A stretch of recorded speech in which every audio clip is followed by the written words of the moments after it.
Baik, assalamualaikum warahmatullahi wabarakatuh. Selamat pagi teman-teman.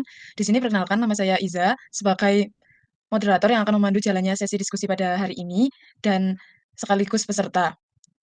Baik, sebelum melaksanakan sesi diskusi, saya akan membacakan peraturannya. Ada tiga peraturan, yakni yang pertama adalah setiap peserta yang akan mempresentasikan diberi waktu 3 hingga 5 menit.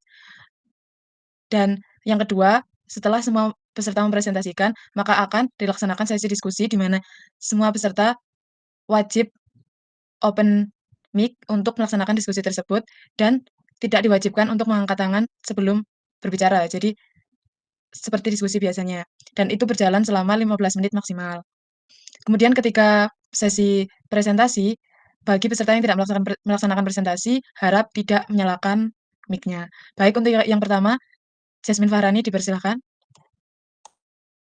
Baik, terima kasih moderator atas waktunya. Sebentar saya akan menampilkan presentasi saya. Oke, pada bisnis kali ini saya mengusung judul yaitu Ecotal Techno, solusi pemasangan keramik lantai dengan tepat, cepat, dan ramah lingkungan. Untuk latar belakang bisnis yang saya dirikan adalah banyaknya rumah maupun bangunan gedung yang memiliki keramik lantai yang pecah dan tidak layak digunakan. Hal tersebut tentu dapat menurunkan tingkat keamanan rumah maupun bangunan gedung karena dapat menyebabkan kecelakaan. Di sisi lain, aplikasi ini juga dibentuk sebagai upaya untuk meminimalisir limbah pecahan keramik lantai yang terbuang begitu saja. Dari limbah pecahan keramik, kita dapat mengolahnya menjadi berbagai macam kerajinan dan mengurangi jumlah sampah yang ada di bumi. Selanjutnya, yaitu deskripsi usaha. EcoCal Techno adalah aplikasi yang menyediakan layanan jasa pemasangan keramik lantai untuk rumah maupun bangunan gedung. Aplikasi ini didesain dengan dilengkapi fitur scan kamera untuk mengetahui luas ruangan yang akan dipasangi keramik lantai. Konsumen dapat memilih dan membeli secara langsung berbagai macam pilihan bahan dasar, motif, beserta ukuran keramik lantai yang akan digunakan melalui aplikasi. EcoCal Techno juga menyediakan tenaga profesional yang siap untuk memasang keramik lantai di rumah maupun bangunan gedung Anda. Selanjutnya, yaitu deskripsi produk. Aplikasi ini dilengkapi dengan fitur kamera untuk mengetahui luas ruangan. Aplikasi ini dapat memilih bahan dasar, motif, serta ukuran keramik lantai yang akan digunakan. Dan aplikasi ini juga memiliki fitur yang dapat menampung limbah pecahan keramik untuk dimanfaatkan dan diolah kembali. Selanjutnya, yaitu analisis SWOT. Yang pertama, kekuatan atau strength. Memiliki fitur scan kamera untuk mengetahui luas ruangan yang akan dipasangi keramik lantai sehingga dapat mengetahui jumlah keramik yang akan digunakan. Yang kedua, menyediakan tenaga profesional untuk memasang keramik lantai dengan cepat dan tepat. Yang ketiga, memiliki gerakan ramah lingkungan dengan mengolah kembali limbah pecahan keramik lantai yang sudah tidak digunakan. Analisis kelemahan atau weakness. Yang pertama yaitu belum ada aplikasi serupa sehingga diperlukan adanya sosialisasi bagaimana cara menggunakannya. Yang kedua, kurang optimalnya dalam menjangkau target pasar karena tergolong bisnis yang baru. Analisis yang ketiga yaitu peluang atau opportunities. Yang pertama, banyak pemilik rumah yang memilih untuk merenovasi rumah daripada membeli yang baru. Yang kedua, permintaan akan produk dan layanan ramah lingkungan terus meningkat. Yang ketiga, bermitra dengan arsitek dan desain interior dapat membuka peluang bisnis yang lebih besar. Analisis yang keempat yaitu ancaman atau threats. Yang pertama, harga bahan baku keramik yang bervariasi secara signifikan dapat mempengaruhi margin keuntungan bisnis. Yang kedua, kualitas keramik yang buruk atau pemasangan yang tidak tepat dapat mengakibatkan klaim garansi dan kerugian finansial serta merusak reputasi bisnis. Selanjutnya, yaitu analisis kelayakan usaha. Untuk aspek yang pertama yaitu kelayakan produk atau jasa.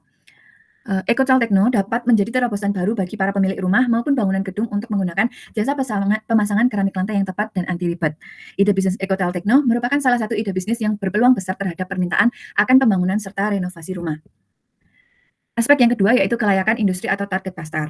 Bisnis pemasangan keramik lantai dapat bekerjasama dengan berbagai industri terkait seperti produsen keramik, arsitek, desain interior, dan pengembang properti. Pemasangan keramik lantai seringkali dianggap sebagai investasi jangka panjang karena dapat meningkatkan nilai properti. Aspek yang ketiga yaitu kelayakan organisasi. Kecakapan organisasi yaitu membangun organisasi yang terampil dan terlatih dalam pemasangan keramik lantai, memberikan hasil pemasangan yang berkualitas tinggi dan tahan lama. Selain itu, penting juga memiliki tim yang terampil, peralatan yang tepat dan up-to-date, memiliki pasokan bahan baku yang cukup dan berkualitas tinggi, serta transportasi yang efisien dari lokasi ke lokasi. Aspek selanjutnya yaitu kelayakan finansial. Permintaan akan jasa pemasangan keramik lantai cenderung stabil karena keramik lantai merupakan bahan yang umum digunakan dalam pembangunan dan renovasi rumah serta bangunan komersial.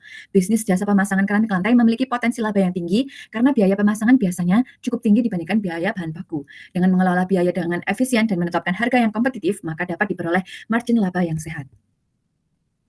Untuk model PMC ada 5 aspek, yaitu yang pertama key partnership, ada arsitek, desain interior, dan influencer. Yang kedua key resource, yaitu aksesibilitas mudah serta pekerja profesional. Key activities, yaitu aplikasi yang mudah digunakan serta pekerjaan pemasangan keramik lantai tepat dan cepat. Yang keempat yaitu value proposition, yaitu canggih, hemat waktu dan biaya, pekerjaan dilakukan oleh profesional. Dan yang terakhir yaitu revenue streams, berasal dari modal sendiri, dana investor, dan income dari aplikasi. Untuk flowchart pemakaian aplikasi, yaitu dimulai dari analisis permasalahan yang ada di lingkungan sekitar, dilanjutkan dengan pembuatan aplikasi, pengujian aplikasi, lalu evaluasi. Terima kasih. Kembali ke moderator. Baik, untuk selanjutnya, Linta Rizky Purnaningsih, dipersilahkan. Baik, terima kasih moderator atas waktu yang telah diberikan. Sebelumnya izinkan saya untuk share screen.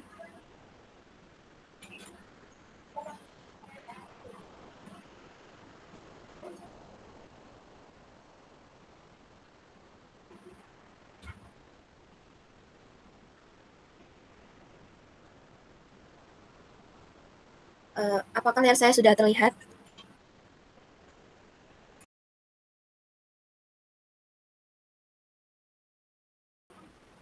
Latar belakang dari aplikasi ini yaitu dalam perkembangan urbanisasi dan pertumbuhan populasi di kota-kota besar, masalah keselamatan pengguna jalan saat menyeberang jalan menjadi semakin signifikan. Terciptanya teknologi cerdas memberikan peluang besar untuk mengatasi tantangan ini dan meningkatkan pengalaman penyeberangan jalan bagi seluruh masyarakat. Deskripsi usaha, Crossing Smart Application adalah sebuah solusi inovatif yang memanfaatkan teknologi sensor dan kecerdasan buatan untuk meningkatkan keamanan dan efisiensi para pengguna jalan saat menyeberang. Aplikasi ini dirancang secara otomatis mampu mendeteksi volume kendaraan di setiap ruas jalan, mendeteksi kecepatan kendaraan yang melintasi jalan, dan mengatur lampu lalu lintas dengan cepat dan adaptif. Selanjutnya, deskripsi produk dan diferensiasi. Crossing Smart Application akan mengubah pengalaman menyeberang jalan dengan menggunakan teknologi canggih. Dilengkapi dengan sensor pintar, aplikasi ini secara otomatis mendeteksi volume kendaraan, memungkinkan lampu lalu lintas beradaptasi secara dinamis dengan kondisi lalu lintas yang aktual. Pengguna dapat dengan aman dan efisien menavigasi perlintasan jalan. Sementara, teknologi kecerdasan buatan bekerja di belakang layar untuk mengoptimalkan alur lalu lintas. Inovasi ini bertujuan untuk meningkatkan mobilitas kota dan meningkatkan keselamatan bagi semua pengguna jalan. Selanjutnya, analisis SWOT. Yang pertama, analisis strength, memunculkan inovasi baru sebagai seluruh pengguna jalan, termasuk para tunanetra untuk menyeberangi jalan dengan aman. Mampu memberikan data kendaraan dalam waktu tertentu dengan akurat, dan sangat membantu para surveyor untuk menganalisis atau menghitung volume kendaraan. Selanjutnya, analisis weakness. Aplikasi terlalu bergantung pada sensor dan memerlukan jaringan internet yang cukup bagus untuk mengakses aplikasi ini. Selanjutnya, analisis opportunity. Kesadaran masyarakat akan keselamatan berlalu lintas dan kebutuhan masyarakat terhadap efisiensi dan efektivitas berkendara. Selanjutnya, analisis threats. Munculnya pesaing dengan ide bisnis yang lebih solutif, modern, dan kreatif, serta adanya orang-orang jahat di luar sana yang mencari koordinat seseorang melalui aplikasi ini. Selanjutnya, analisis kelayakan usaha. Yang pertama, product or service visibility. Berdasarkan penelitian yang telah dilakukan oleh Junaidi pada tahun 2014, ia menemukan bahwa sekitar 6,4% pejalan kaki melakukan incomplete crossing saat menyeberang. Dengan begitu, dapat disimpulkan bahwa diperkenalkannya dan dipasarkannya aplikasi ini kepada seluruh masyarakat luas dikategorikan sebagai produk yang layak dengan alasan mampu menekan tingkat kecelakaan lalu lintas, terutama sebab penyeberangan. Selanjutnya, industry or target market visibility. Dengan kecanggihan yang ditawarkan, aplikasi ini akan menarik minat para pengguna jalan. Untuk memperkecil kemungkinan penolakan target pasar akan produk yang ditawarkan, perusahaan akan memberikan kampanye edukasi kepada masyarakat umum melalui iklan-iklan di berbagai media elektronik. Selanjutnya, Organization Visibility Action. Untuk menciptakan aplikasi berbasis teknologi seperti ini, pasti akan memerlukan orang-orang yang cakap di bidang sains dan teknologi itu sendiri. Akan tetapi, untuk menangani permasalahan tersebut, saat ini telah banyak generasi-generasi muda berkualitas lulusan sains dan teknologi yang kemungkinan besar tertarik bergabung dan bekerja sama dengan perusahaan yang menawarkan peningkatan teknologi yang lebih canggih dan modern. Dan yang terakhir, Financial Visibility. Untuk memulai bisnis di bidang teknologi seperti ini, pasti memerlukan banyak dana untuk melakukan riset, pengujian, pengamatan, serta perealisasiannya. Namun saat ini banyak sekali perusahaan-perusahaan yang bisa digandeng dan diajak bekerja sama dalam bisnis ini. Selain itu, untuk mendapatkan pemasukan lebih, perusahaan akan memberikan iklan pada aplikasinya. Selanjutnya, model BMC. Yang pertama ada sumber daya kunci, ada tim pengembang, serta server dan infrastruktur. Pada kegiatan kunci, ada pengembangan dan pemeliharaan platform, serta kemitraan dengan pengembangan. Ketiga ada mitigasi risiko, keamanan data dan kesesuaian regulasi. Untuk pasar kunci, ada lokal dan global serta industri khusus. Segmentasi pasarnya ada pengguna akhir. Untuk proposisi nilai, efisiensi dan kenyamanan. Hubungan dengan pelanggan, yaitu pembaruan berkala, pendapatan, model berlangganan. Berikut merupakan tampilan flowchart dari produksi aplikasi ini. Yang pertama ada identifikasi awal, selanjutnya pengembangan aplikasi, lalu dari pengembangan aplikasi akan dilakukan uji kualitas. Jika memenuhi persyaratan dan standar akan dilakukan peluncuran, dan jika belum memenuhi persyaratan dan standar akan dilakukan pemeliharaan dan pembaruan ulang. Sekian presentasi yang bisa saya sampaikan. Selanjutnya kembali ke moderator. Baik, terima kasih kepada Linta Rizky. Kemudian selanjutnya, Lovina Rahmatul Aula, dipersilakan. Terima kasih moderator atas waktunya. Saya izin share screen.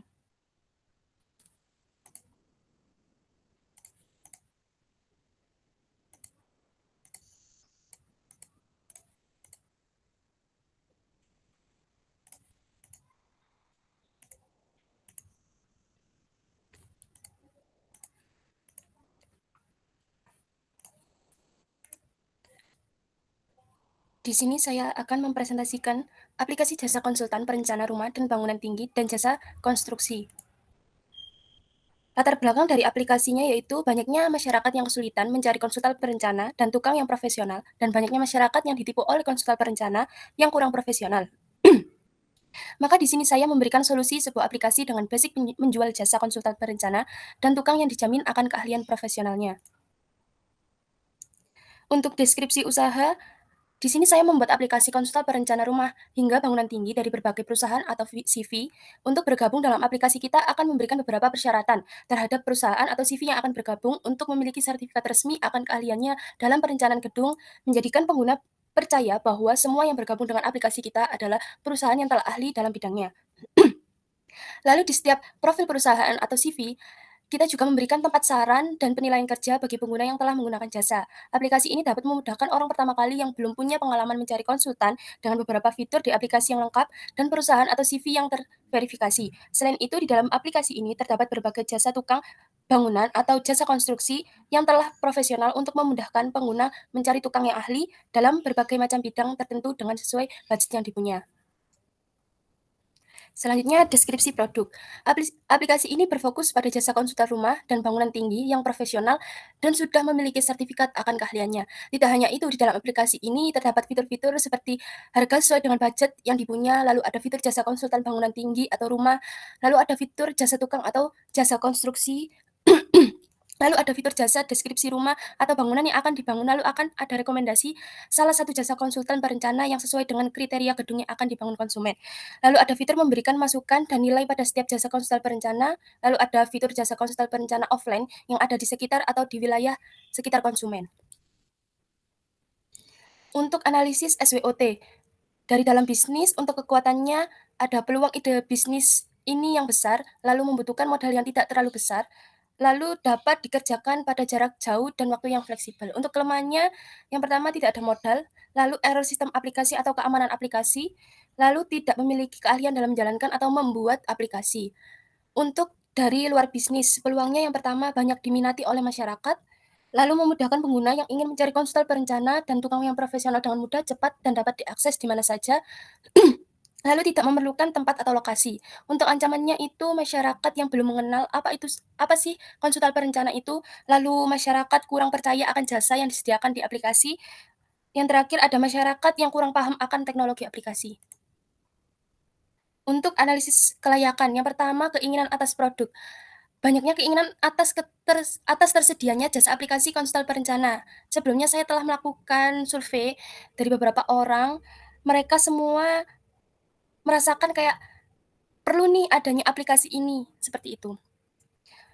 Selanjutnya ada permintaan atas produk. Permintaan atas jasa aplikasi konsultan perencana dapat dibilang banyak dicari. Mereka juga ingin aplikasi ini kayak ada gitu loh, terrealisasikan seperti itu.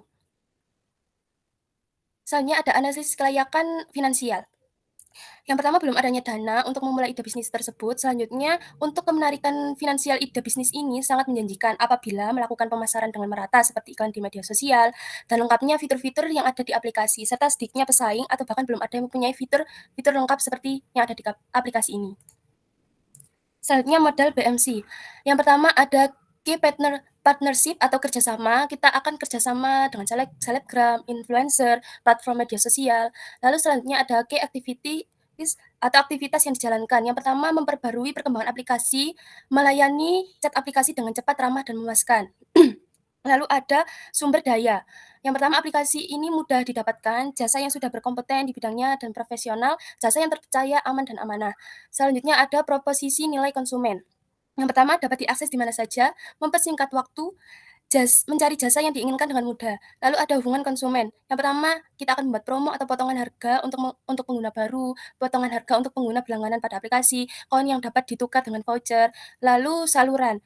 Kita akan kerjasama dengan media sosial atau aplikasi Play Store atau web, kita akan membuat itu. Lalu segmentasi konsumen, tujuan aplikasi ini tuh ke pekerja-pekerja atau masyarakat dari berbagai kalangan yang ingin membangun rumah atau bangunan tinggi. Lalu ada struktur biaya, anggaran untuk opening aplikasi dan promosi itu bisa kita cari dengan kerjasama. Lalu ada pengadaan komputer untuk pembuatan aplikasi, pengadaan karyawan untuk menjalankan aplikasi. Lalu ada sumber pendapatan. Jadi sumber pendapatan dari aplikasi ini untuk membuat aplikasi ini atau menjalankan ke depannya itu yang pertama dari modal sendiri, dana investor, hasil dari aplikasi, atau sistem bagi hasil dari kerjasama bila sudah melakukan kerjasama ke depannya.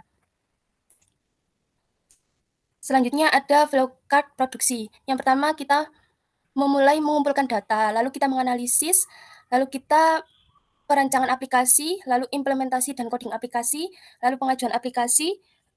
Kita akan melakukan perbaikan aplikasi jika ada masalah, jika tidak ditolak, tidak sesuai dengan syarat-syarat untuk pengajuan aplikasi, kita akan melakukan dokumentasi, lalu kita akan perbaikan lagi, lalu selesai, jika kita diterima, kita analisis lagi untuk perkembangan selanjutnya. Terima kasih dari presentasi saya. Saya kembalikan ke moderator. Baik, terima kasih. Untuk yang terakhir, yakni saya sendiri, izinkan saya untuk share screen.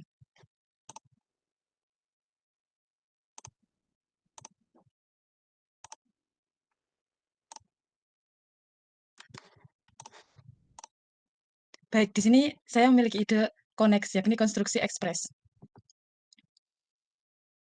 Di mana yang melatar belakangi Konex ini sendiri adalah tidak adanya aplikasi yang spesifik untuk pemesanan alat konstruksi, entah itu sewa ataupun membeli. Karena sejauh yang saya riset, itu hanya ada webnya saja, bukan aplikasi yang memang khusus untuk menampung semua perusahaan-perusahaan yang memiliki alat konstruksi, di mana mereka akan menjual atau menyewakannya, seperti itu. Di sini saya juga salah satu referensi saya adalah Bos Alat Berat, di mana dia itu memang sudah ada aplikasi, tapi dia terbatas wilayah. Jadi dia hanya melayani Jawa, Bali, dan satu lagi wilayah gitu. Jadi bukan keseluruhan Indonesia, sedangkan yang ingin saya cakup di Konex ini sendiri adalah di keseluruhan wilayah Indonesia.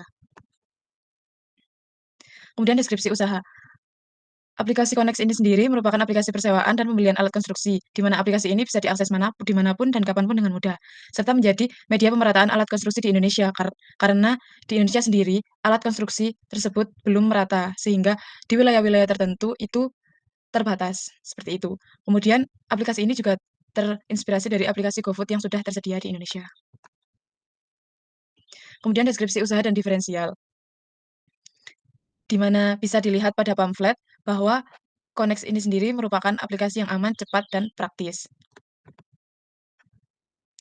Kemudian dilengkapi dengan fitur yang tersedia, yakni fitur sewa maupun beli, fitur pemesanan berapa lamanya atau jangka waktu pemesanannya, fitur wilayah, di mana ini bisa diakses di keseluruhan Indonesia, fitur spesifikasi alat, di mana ketika kita mencari alat yang kita butuhkan, kita bisa mensortir itu dengan fitur yang tersedia. Kemudian fitur harga yang sesuai. Di sini kita juga terdapat pilihan harga, di mana ada range-nya, seperti itu. Kemudian analisis SWOT. Yang pertama adalah keunggulan. Di sini keunggulannya ada 4, yakni yang pertama, pemesanan dan pembelian alat konstruksi lebih tersistem, di mana nanti akan ada yang mengelola sistem ini sendiri, seperti itu. Jadi bukan dari perusahaan masing-masing. Kemudian yang kedua adalah harga produknya terjangkau karena sesuai dengan lokasi terdekat dari proyek. Jadi fitur ini akan otomatis merekomendasikan perusahaan yang terdekat dari proyek yang sedang berjalan, seperti itu. Kemudian yang ketiga adalah biaya pengiriman relatif terjangkau karena lokasinya dekat tadi. Kemudian yang keempat adalah terjamin untuk pengembalian alat karena dengan driver yang sama, di mana ketika dia melakukan penyewaan alat, maka yang akan menerima pengembalian alat itu juga driver yang sama ketika dia sedang mengirim. Jadi sistem akan otomatis mengalokasikan driver yang sama di hari di mana alat tersebut akan dikembalikan. Kemudian yang kedua ada weakness, kelemahan. Yang pertama terdapat artikel yang menyatakan produksi alat berat di Indonesia masih kurang dari yang dibutuhkan, di mana di sini juga nantinya akan kesulitan untuk mencari perusahaan di beberapa wilayah karena memang belum meratanya produksi alat berat di Indonesia. Kemudian yang kedua, tidak memiliki kemampuan untuk membuat aplikasi sehingga memerlukan orang yang ahli, di mana pada saya sendiri, basic saya bukan merupakan orang pemrograman atau bukan orang dari teknologi gitu. Jadi belum bisa membuat aplikasi ini sendiri, sehingga memerlukan bantuan orang lain. Kemudian yang ketiga adalah memerlukan orang untuk memverifikasi alat yang ditawarkan benar adanya atau tidak, di mana di sini tujuannya adalah untuk mendapatkan kepercayaan masyarakat. Karena seperti yang diketahui semua orang bahwa ketika aplikasi baru itu diluncurkan, maka pasti banyak orang yang belum percaya karena belum ada reviewnya. Kemudian yang keempat adalah belum adanya dana untuk memulai bisnis ini. Selanjutnya opportunity atau peluang. Yang pertama, banyak konstruksi yang sedang berjalan sehingga kebutuhan persewaan alat pun semakin meningkat. Dan dari sini diharapkan bahwa ke depannya dengan adanya aplikasi ini itu akan tidak akan berhenti gitu. Jadi pasti ada saja yang memakai aplikasi ini karena banyaknya konstruksi itu yang sedang berjalan di Indonesia. Kemudian yang kedua, memang belum ada aplikasi khusus seperti yang telah dijelaskan. Kemudian threats atau ancaman. Yang pertama adalah persaingan terhadap web pribadi perusahaan yang juga menyewakan alat konstruksi. Seperti yang disampaikan sebelumnya bahwa banyak web pribadi perusahaan yang menyewakan alat konstruksi di mana ancamannya adalah ketika orang-orang sudah terbiasa memakai web tersebut, maka ketika perusahaan tersebut dialihkan di aplikasi, belum tentu orang mau untuk menggunakan gitu. Jadi di sini tergantung dari bagaimana pemasaran dari aplikasi ini sendiri. Kemudian yang kedua, pengenalan aplikasi pada masyarakat memerlukan waktu yang relatif lama karena untuk mendapatkan kepercayaan masyarakat. Kemudian analisis kelayakan usaha. Yang pertama ada produk atau service feasibility, kelayakan produk atau jasa. Dari keinginan atas produk atau jasa itu sendiri. Karena banyaknya proyek tadi, jadi kebutuhan persewaan alat pun akan semakin meningkat, terutama alat berat seperti ekskavator dan lain sebagainya. Nah, untuk tempat penyewaannya bisa melalui aplikasi ini. Jadi, di sini dapat disimpulkan bahwa keinginan atas produk atau jasanya akan besar ketika terdapat banyak proyek yang sedang berjalan di Indonesia. Kemudian yang kedua, permintaan atas produk atau jasa. Nah, berdasarkan riset, Kementerian Perindustrian menyatakan bahwa produksi alat berat hingga akhir 2021 diperkirakan mencapai 6.000 unit atau meningkat 75% dibandingkan tahun 2020. Sedangkan untuk tahun 2022, Kemenperin mendapat proyeksi dari Perkumpulan Industri Alat Berat Indonesia atau HINABI bahwa peningkatan produksi akan mencapai 30% dari tahun 2021 atau mendekati tren tahun 2018 yang lebih angka 8.000 unit. Nah, dari sini dapat diketahui bahwa ketika permintaan alat berat itu meningkat, maka yang akan menggunakan aplikasi ini pun juga meningkat karena perusahaan-perusahaan penstok alat berat atau alat konstruksi itu akan memanfaatkan aplikasi ini supaya lebih mudah dan lebih tersistem. Kemudian industri atau target market feasibility, kelayakan industri atau target pasar. Yang pertama adalah kemenarikan industri. Karena konsep pemasaran aplikasi ini berbasis digital, dengan memanfaatkan sosial media untuk mempromosikan produk itu, maka ini cukup menarik karena yang telah disampaikan tadi bahwa dapat diakses di manapun dan kapanpun. Jadi sangat mudah untuk masyarakat mengakses. Jadi tidak harus menggunakan desktop, laptop, atau PC, yakni bisa menggunakan HP. Kemudian yang kedua, menarikan target pasar, di mana target dari aplikasi ini merupakan masyarakat umum yang sedang menjalankan proyek, terutama kontraktor atau pekerja. Dan aplikasi ini bekerja sama dengan perusahaan-perusahaan penyedia alat konstruksi sehingga target yang didapat itu bisa cukup luas dan menjangkau di keseluruhan Indonesia. Kemudian organizational feasibility atau kelayakan organisasi. Di sini kecakapan organisasi. Karena belum adanya tim produksi dan belum tahu menahu tentang pembuatan aplikasi, sehingga pada tahap ini produksi dapat dimulai dengan membentuk tim itu sendiri. Kemudian yang kedua, kecukupan sumber daya. Pada tahap ini belum ada kecukupan sumber daya yang dibutuhkan karena memang dari dijelaskan sebelumnya bahwa dananya belum ada dan belum ada timnya juga. Kemudian financial feasibility atau kelayakan finansial. Yang pertama adalah sejumlah uang yang dibutuhkan untuk memulai bisnis. Di sini untuk range harganya mungkin masih menggunakan patokan dari Google karena belum tahu-menahu sendiri di lapangan berapa biaya yang dibutuhkan. Jadi di sini hanya digambarkan secara umum saja ada produksi, dan pasca produksi. Kemudian yang kedua performa finansial bisnis yang sejenis, di mana ada dilansir dari Petrokopindo, Cipta Selaras atau BCS yang menawarkan harga persewaan alat berat tiap jam, yakni berkisar 250.000 hingga 350.000 per jamnya. Namun ini belum termasuk biaya jasa kirim. Sedangkan pada aplikasi Konex ini sendiri dilengkapi dengan fitur jasa kirim dan lokasi juga, jadi bisa disesuaikan sehingga harga lebih terjangkau. Kemudian yang ketiga, keseluruhan kemenarikan finansial dari bisnis yang diusulkan. Seperti yang dibahas di sebelumnya bahwa kebutuhan alat berat di Indonesia semakin tahun semakin meningkat. Oleh karena itu, peluang untuk memulai bisnis ini juga semakin besar karena banyaknya perusahaan-perusahaan penyetok alat berat. Kemudian modal BMC, di sini ada 9 poin. Yang pertama, key partners. Di sini akan kolaborasi dengan perusahaan-perusahaan pengelola aplikasi, juga perusahaan-perusahaan penyedia alat konstruksi dan platform media sosial. Kemudian key activities, ada persewaan alat konstruksi berbasis digital dan pembelian alat konstruksi berbasis digital. Di sini ada 2 hal yang kami layani, yakni itu. Kemudian ada key research, yang pertama penyediaan alat berat yang sesuai kriteria dan terdapat rating, di mana setiap orang yang telah menyewa akan memberikan rating sehingga memudahkan orang yang akan menyewa lagi itu mudah memilihnya gitu. Kemudian aplikasi mudah diakses dan didapatkan, kemudian praktis dan terjamin. Kemudian ada value proposition, yakni prosesnya cepat, mudah, dan aman, serta dapat diakses dimanapun dan kapanpun. Kemudian ada customer relationship, di mana prosesnya mudah, cepat, aman, dan juga dapat diakses dimanapun. Di sini ada kesalahan pengisian, di mana yang dimaksud customer relationship itu sendiri merupakan nantinya akan ada yang melayani di sistemnya, juga di sistem pengirimannya itu sendiri gitu. Jadi sistem perusahaan akan terpisah dengan sistem pengiriman, di mana nanti profit yang didapatkan juga akan terpisah. Jadi untuk drivernya ditanggung sendiri oleh sistem aplikasi ini, sedangkan perusahaan dikelola oleh perusahaan sendiri untuk alat-alatnya. Namun untuk profit yang masuk juga tetap dikelola oleh sistem, seperti itu. Kemudian channel itu sendiri, yang pertama aplikasi, yang kedua pemasaran online dengan memanfaatkan media sosial atau web. Kemudian ada customer segment, di mana yang ingin kita tuju adalah kontraktor, pekerja, dan siapa saja yang sedang memiliki proyek atau ingin menyewa dan membeli alat konstruksi. Kemudian ada cost structure, di mana biaya yang akan dikeluarkan adalah biaya pembuatan aplikasi dan media sosial untuk memasarkan, biaya perawatan aplikasi dan media sosial untuk pemasaran, gaji operator, gaji jasa pengiriman, dan biaya pemasaran. Kemudian ada revenue streams, yang pertama adalah income dari perusahaan yang bergabung atau berlangganan, yang kedua adalah testimoni dari pengguna, kemudian yang ketiga adalah kemungkinan semakin dikenalnya produk ini di halayak umum. Kemudian ada flow card dari awal mula hingga tata cara penggunaan, di mana di sini lebih saya jelaskan ke cara penggunaan aplikasinya, seperti itu. Jadi yang pertama mulai, kemudian pembuatan aplikasi oleh ahli dan pembuatan web media sosial oleh pemasaran oleh ahli. Kemudian penggunaan aplikasi. Sebenarnya sebelum ini ada verifikasi terlebih dahulu terhadap aplikasi itu sendiri. Jadi nantinya aplikasi ini akan diizinkan atau tidaknya terdapat di atas proses penggunaan aplikasi. Jadi di sini diibaratkan aplikasinya sudah di ACC, seperti itu. Penggunaan aplikasi, kemudian download aplikasi Konex, dan mengisi data diri, di mana ada 3 pilihan, pertama perusahaan, kedua driver, ketiga konsumen.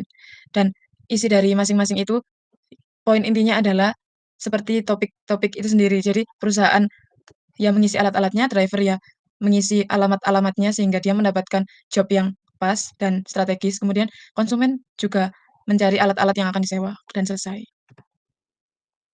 Baik, mungkin cukup untuk presentasi saya kali ini.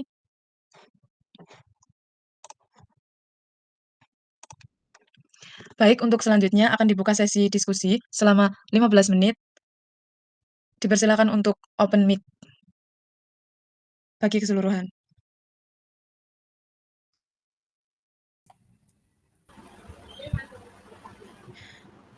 Baik, di sini akan saya pandu juga. Untuk ide yang pertama, apakah ada yang ingin menanggapi?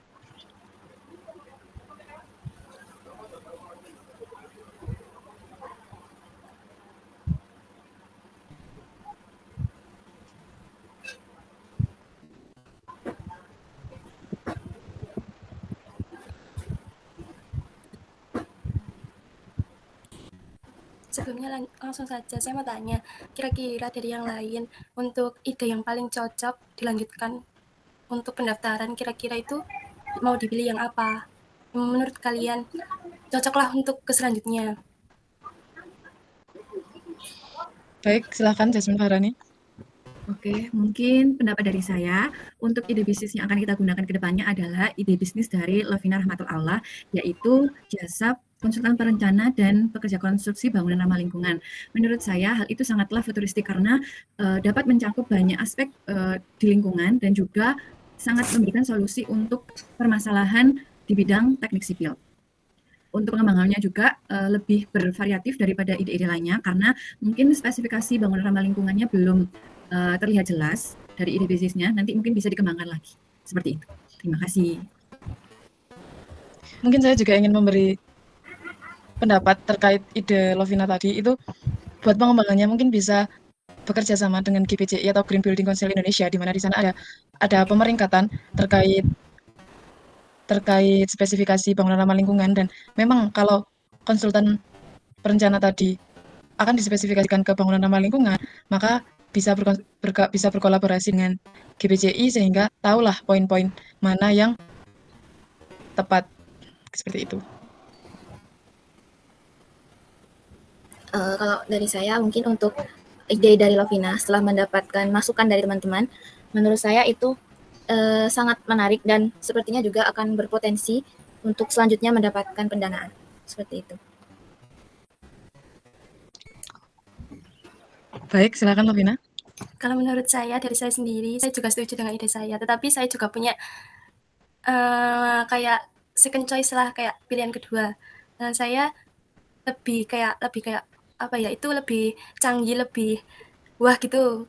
Itu ide dari Linta. Soalnya kayak memang benar-benar ke masa depan banget gitu. Kayak lebih teknologinya itu lebih dipakai. Memang tidak ada lingkungan dan memang hanya untuk lalu lintas saja. Tapi kayak itu ide yang menurut saya kayak ide yang bagus untuk kedepannya, kayak ide yang apa ya,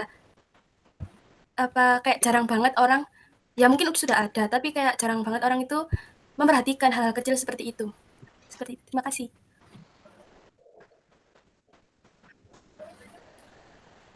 Mungkin kalau dari saya sendiri terkait ide saya, takutnya jika menggunakan ide dari saya tersebut dalam proses pembuatannya itu takutnya melebihi batas waktu yang ditentukan karena teknologi yang digunakan itu juga menurut saya juga sangat canggih seperti itu. Izin masuk untuk biaya juga perlu diperhatikan karena di tugas ini dibatasi hanya 15 juta, sehingga kita juga harus menimbang mana yang paling cocok untuk biaya ini.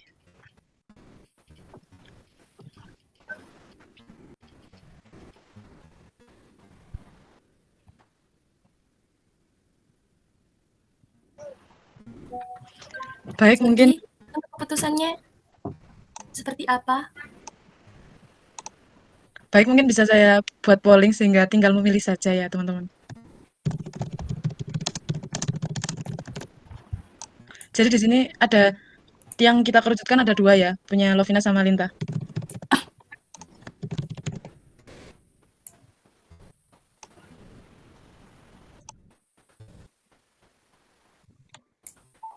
Baik, bisa langsung saja.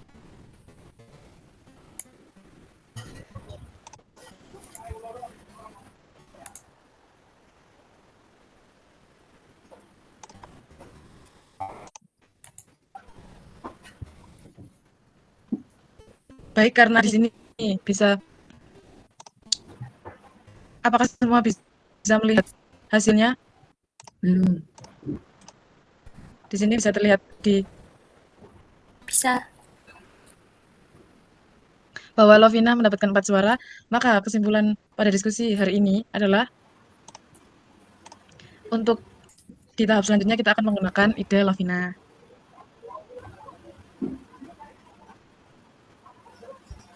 Apa ada yang mau tanya lagi? Tidak ada moderator. Baik, mungkin karena tidak adanya pertanyaan dan saran, maka untuk diskusi ini dapat diakhiri. Dan saya selaku moderator memohon maaf apabila ada salah kata atau salah. Dan diskusi hari ini kita akhiri. Wassalamualaikum warahmatullahi wabarakatuh. Waalaikumsalam Waalaikumsalam warahmatullahi wabarakatuh. Wabarakatuh.